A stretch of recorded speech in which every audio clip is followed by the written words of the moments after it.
When COVID hit last year and everybody was kind of going crazy, I'm sitting here looking at people and I'm like, the world's already been saved. Yep. You know what I mean? It's already been saved in the body of Jesus Christ. God is eternally a man forever, right? God is eternally a man forever. The world has been saved.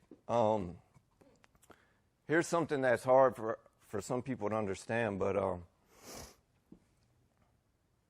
when Eve ate of that tree, corruption did not come into the world.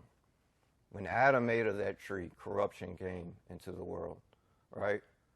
Well, Adam had dominion and authority over the world. It talks about in Revelation 8 that creation was subjected to bondage, and that creation is waiting, is groaning like a lady and child with childbirth, waiting for the revelation of the sons of God. Is waiting for the revelations of the. So he's connecting. Whichever way it goes with man is whichever way it will go with creation. So there's only ever been two Adams. There was the first Adam and the second Adam.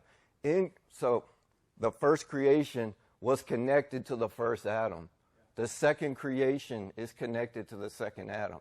So when Jesus was raised immortal from the dead, what that means is that the earth will also be raised immortal from the dead in his return.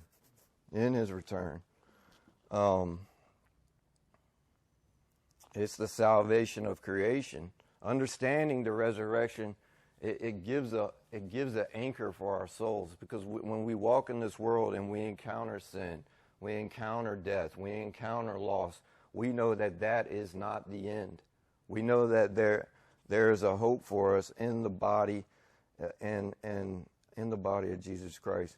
When we first started looking at this a few years back, you know, at first it kind of sounds weird because you're so used to this hyper spiritual gospel. Like, you need a born again spirit, you know, you have to get rid of that sin nature and all these things. But when you start to hear that a sin nature is not your problem, you know, some demon is not your problem.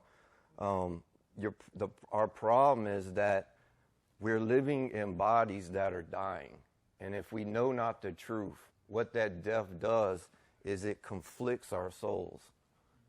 It keeps us from ever having a sound mind, right? But when we start to see the resurrection of that, how in the resurrection, God saved man from the death that was against him.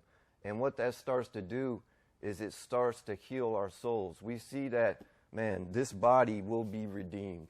The earth is not evil. The earth is the plan for God. He's not scrapping the earth. He's going to come back and glorify this earth in his return, right?